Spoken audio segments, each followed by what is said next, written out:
A stroke is when the brain doesn't get enough oxygen. The most common cause of a stroke is a blockage in a blood vessel to the brain, which is often due to a blood clot getting trapped where the blood vessel gets narrow.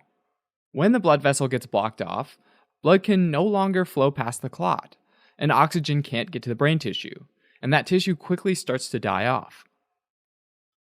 Sometimes, though, that clot might dissolve on its own, before there's permanent damage. And this is known as a transient ischemic attack, or TIA, also known as a mini stroke, and symptoms typically go away on their own within a few hours. If a person's having a TIA, they should still go to the hospital though, because it could be a warning sign that a larger stroke's about to happen. Now, knowing the signs and symptoms of a stroke can make a big difference in how quickly someone gets care, and in turn, how well they recover. Remembering the word FAST will help you remember the signs of a stroke. F stands for face, because usually one side of the face starts to droop and becomes hard to move. This can sometimes cause someone to smile crookedly. The next letter A is for arm weakness, or the inability to hold both arms out straight in front of the body. But it's not always just the arms. Sometimes a stroke can also cause weakness in the legs. S is for speech, which can either mean that someone's slurring their speech or having trouble understanding what others are saying.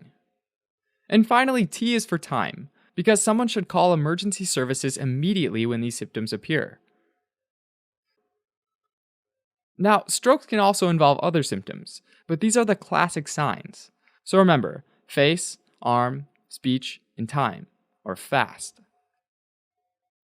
If the healthcare team suspects a stroke when a person arrives at the hospital, a head CT scan can help to determine the underlying cause so that the person can be properly treated as quickly as possible. A stroke should be treated within the first few hours to improve the chances of a good recovery.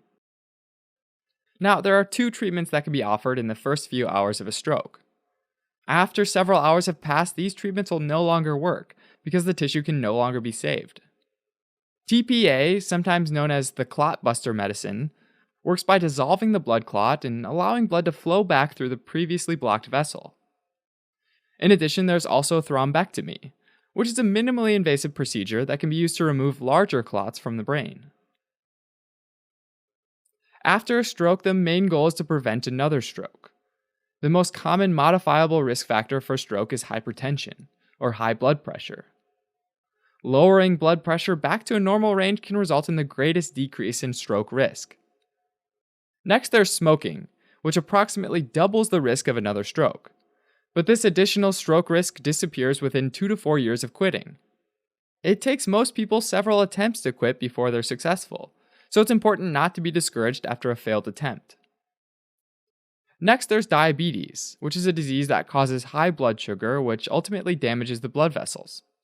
And finally, there's high cholesterol, which can lead to narrowing of blood vessels. All of these can predispose someone to having a stroke, but the good news is that they can all be reduced through a combination of lifestyle changes and medication. For medications, daily aspirin can be used to reduce the chances that a blood clot will form in the future. Also, though, blood thinners can be prescribed instead if someone has an abnormal heart rhythm like atrial fibrillation, since in these cases, clots are more likely to form in the heart and then travel to the brain. After a stroke, recovery can be slow, and sometimes people still see small improvements for a year or more. Depending on the type of stroke, individuals might work with speech therapists, physical therapists, and occupational therapists to regain physical strength and the ability to communicate effectively. Depression is very common following a stroke and shouldn't be ignored. It turns out that when it's properly addressed and treated, in addition to feeling better, people actually regain physical strength. And that's why having the support of family and friends, as well as healthcare professionals, has been shown to make such a big difference. In general, outcomes can be difficult to predict, and while most stroke patients have some permanent neurologic deficits, many people recover well over time, even those who weren't treated within hours of the stroke.